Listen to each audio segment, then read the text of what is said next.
Hello, what's up, guys? Bem-vindos ao Inglês do Zero mais uma vez, Teacher Jay aqui. E hoje nós vamos usar mais um IDZ Talk Show, mas esse é o IDZ Talk Show mais especial pra mim, porque a pessoa que eu entrevistei nesse episódio foi meu teacher, cara. Ele que me fez começar tudo, ele que me ensinou inglês do zero e ele que me incentivou a ser um professor. Ele me incentivou de todas as maneiras possíveis, então é um cara que eu devo minha vida atual, basicamente. É um cara que me moldou pra eu ser o que eu sou hoje, então foi um papo maravilhoso com um cara que eu sou extremamente fã e extremamente grato pelo resto da vida. O nome dele é Valdivo e eu chamo ele de mestre, eu chamo ele de teacher, então vai ser bem legal. Foi um papo inteiramente em inglês, a gente só conversa em inglês, eu e ele. E então é isso, eu espero muito que vocês gostem muito do episódio, porque foi um papo maravilhoso com o meu mestre sagrado. A gente se encontra direto pra almoçar, pra trocar ideia, pra contar causos, pra atualizar a situação do outro. Então foi uma honra imensa receber meu teacher sagrado aqui. Espero muito que vocês curtam, beleza? Então, por ter sido um papo 100% em inglês, antes da gente ouvir o episódio, eu vou falar pra vocês alguns termos que foram usados durante a conversa pelo Valdivo e por mim, pra vocês saberem mais ou menos o que tá acontecendo, tá? E vou falar de palavras específicas. Não vai dar pra traduzir tudo, mas eu vou falar umas 5, 6 palavras que foram mencionadas aí e frases também que pra facilitar o seu entendimento desse papo maravilhoso que tivemos, ok? A primeira frase é sitting on their laurels, é sentar nos louros, sentar em seus louros. O que significa essa expressão? Significa alguém que foi bem numa área, foi bem sucedido numa área e ficou instável, ficou tipo, não mudou, não atualizou porque acha que já estava bem. Então é uma pessoa que se mantém no mesmo level que estava e tem dificuldade para mudar métodos e coisas porque não conseguiu se atualizar. Então a definição do dicionário aqui, ó, rest on your laurels means to be satisfied with your achievements and not to make an effort to do anything else. Estar satisfeito com as suas conquistas e não fazer um esforço para fazer alguma coisa a mais. Essa é a primeira expressão então, sitting on their laurels. Então eles estavam satisfeitos com o que eles já tinham feito e não se atualizaram. Depois nós temos a palavra abroad, que é muito importante. Abroad, que é fora do Brasil, ok? Depois nós temos a put a spin on.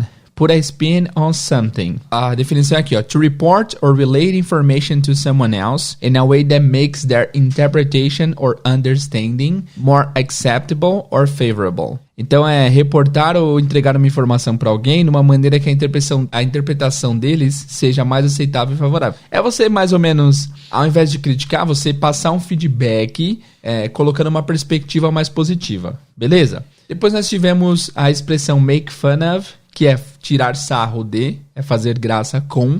Nós tivemos também carry on, que significa continuar. Nós tivemos uma palavra que eu adoro que é burden, que significa fardo, uma coisa pesada nas costas, burden. Tivemos também let alone, que significa muito menos, let alone, muito menos. Tivemos judge by the cover, a expressão judge by the cover, que vem na expressão don't judge a book by its cover, que é não julgue um livro pela capa. Então judge by the cover é julgar pela capa. A pessoa não vê o conteúdo e só vê as aparências. E por último nós tivemos a combinação by chance, que é na sorte, basicamente.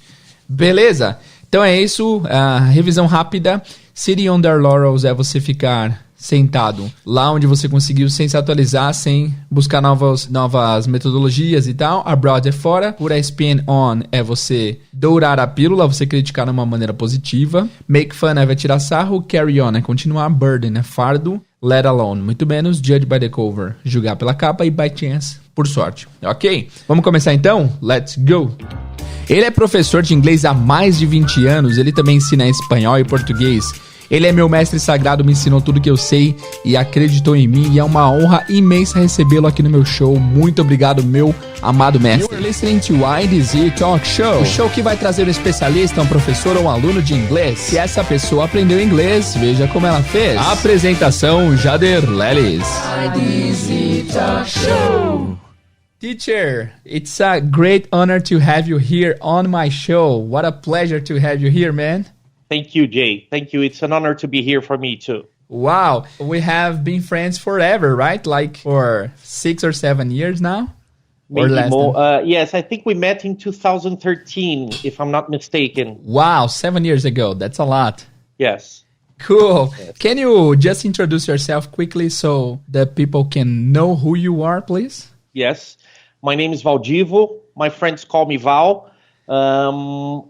I do several things, but my main source of work and pleasure is teaching languages. So I teach English, Spanish, and Portuguese. Wow. And, it's something that I love. I really enjoy doing this. So I basically teach languages, and I only teach online. In January of 2019, I stopped teaching, in companies or at students' houses, and I just I focused on the online format. Awesome, because you love your house so much, just like me. Yes, I really enjoy being home. I know people are going to say, how can you say that, especially at a moment like this? But I would say that under normal circumstances, I love being home. Nowadays, we're going through a period that I think is temporary. I am confident that this shall pass. Amen, man. Amen. What a complicated time, right? I never expected this to happen. This is so crazy. I don't think people understand fully what's happening right now, right? Yes, I agree. I mean, we've had, for example, my father, he died. He was 74 years old. He never went through something like this. Wow. And on the other hand, my son, who is 23 years old, he's going through this at, early so life. Young. Yeah, there you go. Exactly. So it's there's no instruction manual. I think it's a very tough moment. I think we're going to look back in the future and say, I'm glad that I made it, but also that I tried to do what was right. And I think that's one of the most important things, that people try to do what is right. Awesome. Very good. A question that I get a lot, teacher, is it really possible to learn a language using like the internet? Do you really think it's possible? And what are the main difference between like online classes and face-to-face classes? I think it's absolutely possible for sure. Okay.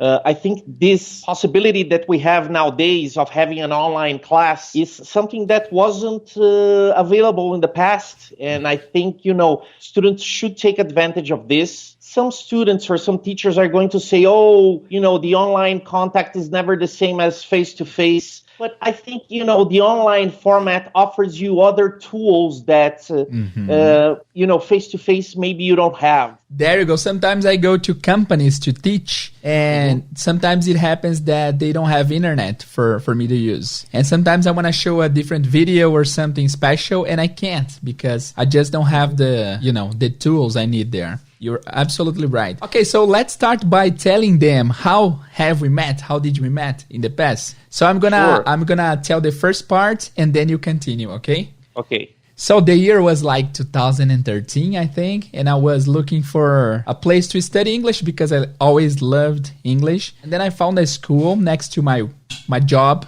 And then I went there, I, learned how much was the course, what would I learn if I started. And then I started the course with a teacher called Daniel. He's a very crazy guy. Nice guy, but kind of crazy. I don't know if he's alive nowadays because he was pretty hardcore. And then Daniel, one day, he just stopped going to work out of the blue. I don't know what happened. And then the owner of the school, he found a new teacher. And it was you. It was my dearest friend, Valdivo. But I remember that in your first day, I didn't go to the course. I don't know why, because I never missed a class. Maybe something related to work. But then on the next day when I got there, I met you and I felt like I kind of fell in love. Like, this guy is amazing. He speaks perfectly. And the way he teaches is just outstanding. And then we get to know each other, right? Right. What do you remember of this time? Do you remember something? I don't remember much. Sometimes my memory is not as good as I wish. Okay. But I do remember that you were a brilliant student. And I was thin too, right? Like 60 kilos thinner than now. Yes. But you were, it was noticeable that you stood out from the rest and that you had a natural talent for languages, for communication. And maybe one day after you get tired of being a YouTube star, maybe you can even become a linguist. Wow, that's my dream, but I don't think I have what it takes to be a linguist, You are kind of a linguist, aren't you? Because you speak like 4 languages, almost at native level, right? I speak English, Spanish, Portuguese, and I studied French. Oh, really? Cool. Yeah. So I can't say I am fluent in French, but I will survive if you let me out in Paris or somewhere in a French-speaking country, for example. Nice, teacher. That's cool. And something that I never asked you this. Sometimes we get to see each other, to have lunch together, but I never asked you this, and today is the perfect opportunity. How someone like yourself, a very, experienced guys, end up in a so weird school? Because that school was so small and so weird. And I was like, how come a teacher like this end up here? Do you remember how did you end up there? It was kind of a temporary thing for me at the time, even though teaching English for me is not a temporary job anymore. It hasn't been for a long time. But I was there maybe for the same reason that I started teaching English in 1993 in a school called Berlitz. I don't know if you know Berlitz. Yes, I've heard about it. It's a great school, isn't it? Yes, these guys, it's something that you could even look into and people can look into, Berlitz, Berlitz. These guys, they're like, they were sort of the first school to really explore a communicative method that you start to speak from your very first day. And, they were successful for over a century, but for the past 20 years, they they just were sitting on their laurels and they didn't want to look for the next thing in language teaching. So they lost a lot of market share. They're still available. But basically, when I was at the school where we met, I needed something temporary. I was living in São Caetano, so I wanted something close to my house. And, Paulo, the owner, he seemed like a nice guy. So I just said, let's do it. Wow, that's so crazy. I mean, it's like Ronaldinho playing for, I don't know, playing for Portuguesa. It's crazy. Okay, cool. Now let's go back a little bit, my friend, and tell me, how did you learn English? Mm-hmm. Yeah, I was very fortunate because when I was about 10 or 11, my parents and I and my brothers, basically our family, we moved to Chile, Santiago de Chile. Awesome. Nice country, nice city. Yes, it is. It was a nice place. It still is a nice place. By the way, my middle brother, Frederico, he lives there. Really? So big hug for my brother. And he could be someone that you could talk to. He's an very interesting guy too. Okay, cool. He was a CELEP teacher for some time. Mm-hmm. Okay. Nice. So he's also an English teacher. Yeah, he was. He isn't anymore. For him, it was really temporary. Got it. Okay.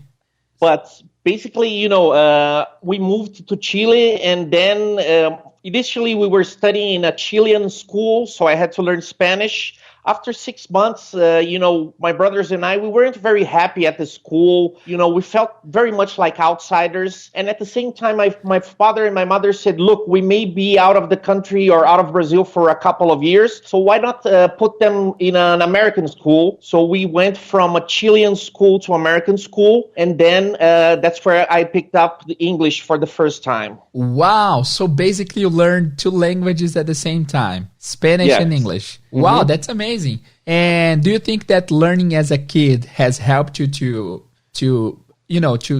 have a great accent in English and in Spanish? I think it has definitely helped, yes. But I don't think people should see this that, because they didn't learn when they were children, that they can't learn or anything like that. Yeah, perfect. And there's also a thing about, your natural talents. I like languages. I like to read. I like to write. So there is this personal component which makes things easier because I kind of loved all of this, Awesome. How long did it take for you to be able to communicate in English when I went to this American school, I had to go through something called ESL, which is English as a second language, which is a department that they have for people like you who are coming from other countries. You need to speak English in order to understand the classes. So I went to ESL classes. It took me like between 6 months and a year, I think. Awesome. Very good, man. Very good. Wow. So you grew up being like a polyglot, right? And when did you go back to Brazil? We lived abroad between 81 and 88. Wow, that's a long time. Yeah. 7 years abroad. Wow, that's a long time. Cool. Yeah. And when you returned to Brazil, what did you do? Did you start working in different areas or did you become a teacher right away? No, when I returned to Brazil, I went to school. I was 17. Then I finished school. I went on to college. I passed at Mauá Engineering School. Wow. So I started taking food engineering at Mauá. Okay, so I was studying to be a food engineer, and I did graduate. Awesome. So you know a lot about food. Okay, interesting. Yes, a little. My wife knows more than me. She's also a food engineer. Wow, that's amazing. Yeah. I didn't know that. Yes. But when I was on my, between 1992 and 1993, I went to Europe for 50 days. Oh, okay. Where did you go? I went around. I was backpacking by myself. So I went to Spain. I had a friend who lived in Spain. So I went to Spain. I went to Italy. I went to France, Germany, England, Belgium. So I was there just with a map, $2,000 in my pocket, a budget, and I just said, I'm gonna backpack for 2 months. Wow, that's life, man! What a great experience, right? Yeah. And what did you learn about during this experience? What was your biggest lesson that you learned? I think the most important thing was that it was time for me to start really looking for my passion. So when I came back from Europe, I decided to become an English teacher, and I went to Berlitz. I went to a 2-week training. I passed, and then I started teaching English at Berlitz Santo André. Wow, amazing. And how old were you back then? I was 1993. I was 22. Wow, young, right? 22 for a teacher is very young because most teachers are older, I think. I imagine you learned English and Spanish in a very natural way, right? But as a teacher, what do you think students struggle the most? Like, oh man, students always have problems with this or that. That's a very interesting question. I have students. There are different kinds of students, of course. I know this sounds obvious, but there are students, for example, who have difficulty with pronunciation. Mm-hmm, okay. There are students who have difficulty consolidating vocabulary. They have problems with memory consolidation. There are students who have very good listening skills, but when they speak, they don't feel as comfortable. So, their listening skills are more developed than their speaking skills, for example. This is pretty common, right? Yes. Wow. Do you agree with this? Totally. Yes, totally. First, some students, have problems with pronunciation. And now, since you're here and not many people are listening to this, can you give us one tip for each of those problems? Like, if someone has problems with pronunciation, which tip could you give them? Okay, sure. This tip I'm going to give is something that I do with my students, okay? So let's suppose you have pronunciation is let's say an area of opportunity for you, okay? Let's put a positive spin. It's an area of opportunity, okay? Yeah, okay, that's amazing. So what do I do with my students? I come to them and I say, look, you are very good in these areas, and I think that pronunciation is an area of opportunity for you, so I would like to shift the focus of our efforts to speaking. So this is what we're going to do. Every class, I'm going to give you a speaking task that you're going to do for homework. And if you don't do it for homework, we're going to do it in class. Okay, that's perfect. I also do this nowadays. I think I learned from you. Because when I didn't do my homework, you used to say, "Hey, let's do it right now." Okay, fair enough. So basically, in this case, I give them a text, okay, which should be compatible with their proficiency or their fluency. And I tell them, look, you're going to take this text, you're going to study it, you're going to pronounce. When you are comfortable, you're going to get your mobile, you're going to record the text, and you're going to send it to me by WhatsApp. Awesome. That's great. That's perfect. Do they do this? Yes, Okay. They do. But then, there are two categories of students in terms of homework. Those who do and those who don't. Yeah, okay. The ones who do, they tend to advance and progress more than the others who don't. Wow, that's so simple, but also it's so powerful. I mean, it's totally game changer when you do what you are supposed to do, right? Yes. That's a great term you used. Like, instead of saying you need to improve, it's like an area of opportunity. That's amazing. Exactly. Okay, so when it comes to pronunciation, your tip is to take a text, to read it, to try to improve your pronunciation, and then sending to someone who is able and capable of giving you good feedbacks. Exactly. Awesome. And also, Jay, let's say there are 10 words in the text that you don't know how to pronounce. You can go to Google Translator, you can Google the word, and she will give you the pronunciation. Yeah. Nowadays, so easy, isn't it? Yes. Wow. Yes. No, I just remember something. I remember when I learned one word in English, and I came to you all happy. Hey, teacher, I learned a new word. And the word is achamed. And you were like, oh, you mean ashamed? Okay, ashamed. It was totally wrong. I mean, achamed, and you said ashamed. And you were very polite, and this is important. And I think this is a big lesson because some students are afraid of talking to their teacher because they think the teacher will laugh at them. But we don't do this. It's our job to give feedbacks and to make the student, improve, right? Absolutely. Yeah. You have to be very, careful with your students, how you correct them, when you correct them. And of course, you can't make fun of the student, even if he is making fun of himself, you should just, be polite and carry on. In my experience, teacher, guys, I call him teacher because he was my teacher and he's still my master. So that's why I'm calling him teacher. So teacher, in my experience, there are some kind of students, they kind of, I don't know how to say that, but sometimes they will get offended if you correct them. I don't know if it happens with you. For example, I say, hey man, you should pronounce this like this, not like that. And you see, they won't say it, but you see on their face that they are kind of angry that you're giving them feedbacks. Do you feel the same? Do you have the same experience? So you are saying that by reading their body language, you can tell that they're not happy to be corrected. There you go, exactly. Do you also feel this? Do you have students like this? I mean, yes, I do. Have you ever had? Okay, good. Yes, I've had and I have.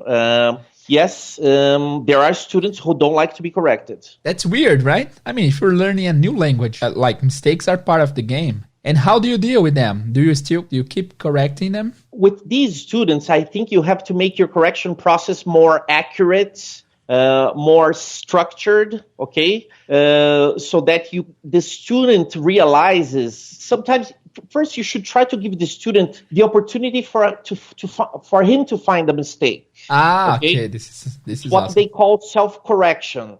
Okay. Okay. So you can show the students basically if there's a sentence, you can say the sentence and omit the word that he made a mistake, for example, to see if he self-corrects. Okay. That's interesting. Yes, so that's a possibility. Most part of the time they will get like their mistakes, right? Yes, because Jay, there are some mistakes that students make that you start to realize that this is what they call a fossilized mistake. Okay, fossilized mistake. Yes, so it's something that it's really ingrained in the student. It's like an addiction that he has. Yeah, I've got lots of them. I have a student, he always pronounced the word because,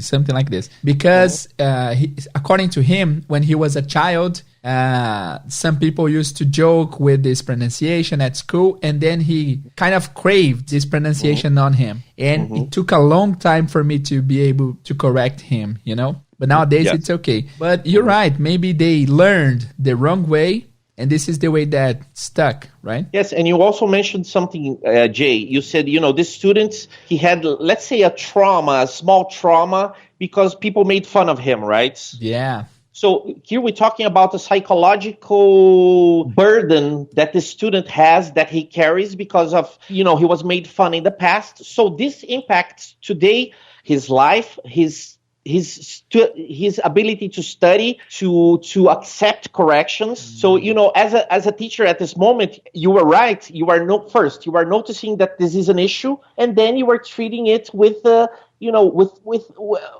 love and with empathy. Awesome. Okay.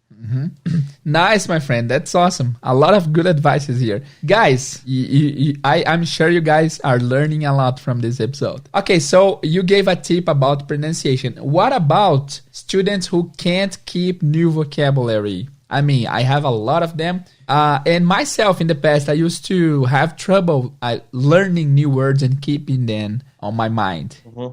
Do you have any tips to improve that? We're talking about memory consolidation. Yeah. Yeah. So, neuroscience has a lot of interesting things about this, but of course your show is not about neuroscience. But in a very simple way, Jay, studies, they show that consolidation of memory happens mostly while we sleep. Oh man. Okay. So first of all, if you don't sleep well, you're going to have trouble consolidating memory. Wow. I only sleep like 5 to 6 hours every day. Maybe that's it. But tell me something. Those 6 hours, are they quality sleep, or do you wake up a lot, or do you have nightmares or whatever? According to my watch, I only have about 1 hour of deep sleep every night. Okay. So I don't think it's enough, right? Jay, sleeping is very important for memory consolidation. So that's the first thing that I think you and students should be aware. Look, consolidation happens while we sleep. Now, there are students who don't sleep well because of they don't have time, because they're stressed, because they don't like to sleep or whatever. So this is something that maybe we're not going to be able to change. So with these students, you have to create alternative strategies for memory consolidation. Okay. Like what? Can you give us some examples? Sure. You can start from the most simple ones. But before I tell you, I would like to hear your ideas for consolidating memory. Okay, something that I always do with my students is reinforcing the words. Because something that I know that it happens is like if you learn a new word and you don't visit this word again, you will forget it. You have to revisit the word like the next day. So if you learn a new word today, you have to visit this word even today before going to bed. And then tomorrow, and the chances are that you will learn this word for good. But something that my students do, and a lot of students do, is like they saw a new word and they will never, revisit this word again. So next time, like in 1 year, when this person sees this word again, they will not even remember that they had already learned the word in the past. Yes, true. Right? True. Absolutely. And so I think my tip would be revisit words, guys. You have to review everything you learn up to like 24 hours after you see this word. You have to repeat it in order to make your brain understand this is important to you. Absolutely. I totally agree. You were talking about repetition. Yes. Repetition is absolutely necessary for the learning process. So it's something that you're right in asking students to do this, Jay. And one of the ways that you can promote repetition is this really simple, very archaic, but for example, vocabulary lists. Yeah, that's awesome. It always works, right? Yeah, students are going to say, oh, vocabulary lists are so boring. I don't agree completely, because you can make your vocabulary list to be funny, to be smart, to be current, so it depends on you. But, vocabulary lists are a good way of repeating and revisiting vocabulary. Okay, and how do you advise them to check those lists? Like when you wake up, you read all the words on the list, or every day you stop for 20 minutes to read the list? What would you recommend? Well, I think the best is that you do a little bit every day, Jay. Okay? Cool. So 5 minutes, 10 minutes every day is better than nothing. And students are going to say, oh, but I don't have the discipline to do it every day. For that, I would say simply, look, if you don't have discipline, you're going to have a harder time learning a foreign language. And you're going to spend more money, right? Because the longer it takes, the more expensive it gets, right? Absolutely. Yes. Awesome. Yes. And the last one you talked about students who are able to listen. They have a good listening ability, but they can't speak properly. And this is something that I always get to teacher. Eu entendo, mas não falo. How would you? Oh man, this is hard. I don't have an answer for that. I think I'm going to give my answer first, and then you give your answer, like you recommended before. So I think I keep telling them that they should expose themselves to listening all the time. Even something that I always recommend students to do is repeat something over and over again, because it seems like the first time you don't understand much, but the 10th time you are way more comfortable understanding this text. And I think, in my experience, that if you listen to the same time over and over again, eventually you're going to be able to repeat this, like very naturally. And so I recommend them listen and listen again and repeat listening. And eventually you get comfortable trying to convey the same idea, right? Yes. What do you think? Well, Jay, there are students, Jay, who do have additional difficulties. For example, I have a student who stutters. Okay. Gago, né? Yes, exactly. So you have to be especially careful with a student like this, because he already has this big trauma when people made fun of him just because he was trying to speak his native language. Yeah. Wow. Let alone like the second language. Exactly. But let's leave that aside for now, and let's talk about students who don't have a major difficulty like this. Okay. Okay. Look, students who usually have studied, who have good listening skills, but who have difficulty speaking, they have a problem of confidence, okay? And confidence is extremely important if you want to do anything in your life, especially when you are going to speak. If you look at, great speakers, they were very confident. They thought about their words, their body language, and everything. It was like a symphony, everything is part of a bigger picture, okay? But going back to the students who have difficulty speaking, what I like to do with these students, Jay, is this. These students, they usually need structure initially. You need to give them structure. So what do? I start using a book with these students that may be a little easier for them. Okay, interesting. Okay. But what happens is when you start with this easier material, and from this first moment you start talking to the student from the very first moment, and you gradually expand the vocabulary, the student also expands his confidence, and he doesn't notice that he's already speaking. Wow, that's amazing. It makes sense. Yeah, it's. I think it works better than if you were trying to get like a more difficult level to start with. Okay, teacher, that's amazing. It's like you're keeping the student into the swimming pool, and they instead of throwing them, right? Yes, it's a nice analogy. Yes.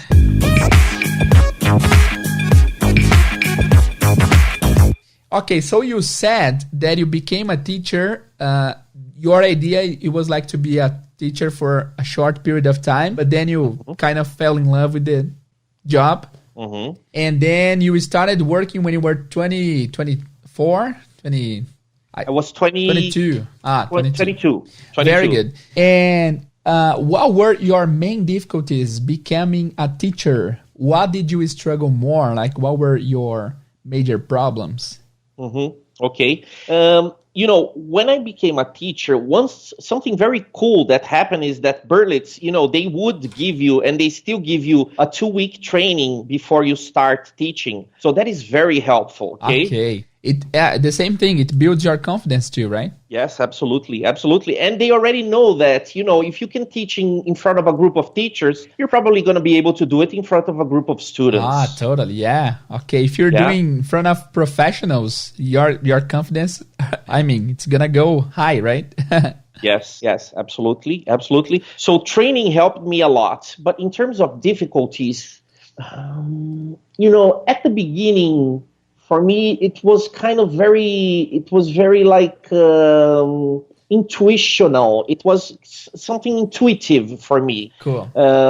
Okay. But I think that one of the challenges you may have is sometimes when you have a student who is much younger than you and who says, oh, this guy doesn't know anything and, I don't trust him, for example. Got it. Okay. So when you have a student, who judges you by the cover, and when I was 22, I had long hair, you were a rock star, right? I had a band, and so people, they judge you on your looks maybe, and not without giving you an opportunity to show that you have something significant to share. Okay, it makes sense. Very good. Now I have a big question here, teacher. I hope you can give us a nice answer for it. Mm-hmm. So if you were a young man, it doesn't matter the age, but if you were going to start learning English today, but you couldn't afford to pay to have private classes, what would you do from scratch? This is hard to... You're starting from zero. Yes. Like from absolutely zero, and you have no money to afford a private class or going to an English school. What would you do to learn by yourself? Well, first I would like to say that this is possible. It's absolutely possible. Okay?